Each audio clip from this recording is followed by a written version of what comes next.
आप लोगों को ले चलता हूं ब्रह्मांड के सफर पर। तो दोस्तों, आज से आज से और अभी से हम अपनी काउंटिंग शुरू करते हैं और चलते हैं हम पीछे, यानी कि रिवीज की ओर चलेंगे। हम रिवीज हो जाएंगे चलते चलते दोस्तों। हम कहाँ जाएंगे? अरे इस साल से भी और पीछे जाएंगे। और कहाँ तक जाएंगे भाई, ये तो बताओ। हम लोग जाएंगे ब्रह्मांड का जब जन्म हो रहा था, हम वहां तक जाएंगे। अच्छा, ब्रह्मांड के जन्म तक जाएगा तू? हाँ, हम ब्रह्मांड के जन्म तक जाएंगे और आप लोगों को दिखाएंगे कि आखिर ब्रह्मांड कैसे जन्मा। अरे ये तो विचार बहुत ही बड़ा है यार। आखिर ब्रह्मांड कैसे जन्मा होगा? क्योंकि जब ब्रह्मांड जन्म ले रहा था तब तो हमारा नामो निशान नहीं था। हम कहाँ थे उस समय? अरे यार, मुझे ऐसा प्रतीत होता है ना कि जब ब्रह्मांड जन्म ले लिया, उसके बाद सारे ग्रह का निर्माण हो रहा था।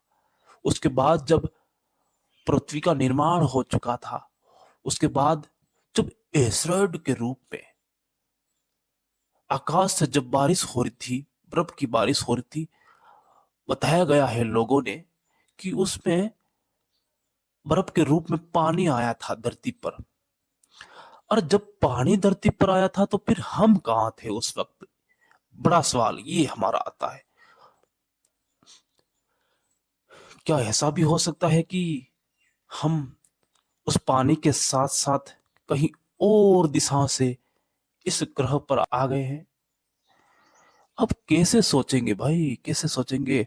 हम तो साले अभी अभी जन्मे हैं। कहाँ हम उतनी बड़ी बात सोच सकते हैं? क्या हमारे पास कोई औजार भी नहीं है, न कोई मशीनें हैं, न कोई कंप्यूटर है? अब हम कैसे रिसर्च करेंगे?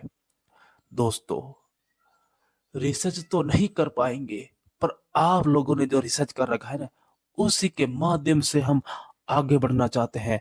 तो दोस्तों, आज से 13.8 अरब साल पहले ब्रह्मांड का जन्म हो रहा था।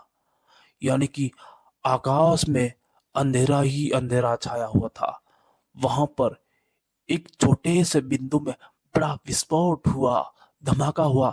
लगता है कि कोई वहां पर दिवाली मना रहा था, ऐसा प्रतीत होता है। ऐसा प्रतीत होते होते होते हुए किसी ने रॉकेट को उड़ाया और इस अस्तित्व में वो रॉकेट चला आया और एक धमाका हो गया। और धमाके में जो सारे उसके अंदर का जो मलबा था ना, वो उस धमाके के कारण ब्लास्ट हुआ और सारा मलबा बाहर बिखर गया। ऐसा हो सकता है क्या कि कोई दिवाली मना रहा है और रॉकेट जलाया, और रॉकेट जलाने की वजह से वहां पर कोई विस्फोट हो गया? ऐसा कैसे हो सकता है? नहीं, कल्पना होती है। हर इंसान के अंदर अलग अलग प्रकार की कल्पनाएं होती है। और कल्पना जो होती है ना, उस कल्पना से कोई कुछ भी बोल सकता है। इसीलिए हम भी कुछ बोल दिया तो क्या सत्य हो गया? असत्य भी हो सकता है ना। हाँ, ये बात बिल्कुल सत्य है कि कल्पनाओं में जो कहने वाले बातें होती है वो बिल्कुल असत्य ही होती है। वहां पर कोई दिवाली नहीं खेल रहा था। वहां पर कोई अस्तित्व में ऐसा चीज है जो कि बिल्कुल ना के बराबर, एक छोटा सा बिंदु जिसमें तो धमाका हुआ है। तो भी सोचने वाले तो बातें बहुत सारी है।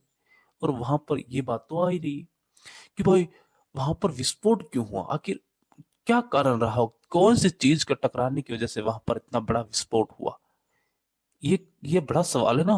आप खुद सोचिए इस बात को कि भाई इतना बड़ा विस्फोट कैसे होगा, और इस एक छोटे से बिंदु में इतनी सारी चीजें भरी हुई थी, जिसमें इतना सारा मेटेरियल। देखो, आज जो हम देखते हैं ना, पृथ्वी जो ग्रह है वो भी कितना बड़ा है। आज हम घूमते फिरते हैं, कितना बड़ा है। हम कहीं सफर करते हैं तो गाड़ी से या एरोप्लेन से या ट्रेनों से सफर करना पड़ता है। इतनी बड़ी चीज है ना। अब बताओ कि यहाँ ऐसे अनंत ग्रह है, अनंत सौरमंडल, अनंत गैलेक्सियां जो इस ब्रह्मांड के अंदर है। बताओ, अब आप ही बताओ कि भाई इतना मेटेरियल उस छोटे के बिंदु के अंदर कैसे समाया हुआ था? और जब वो विस्फोट हुआ तो फिर वो बाहर ऐसे कैसे इसका अलग रूप ले लिया? कुछ न कुछ तो दोस्तों राज है।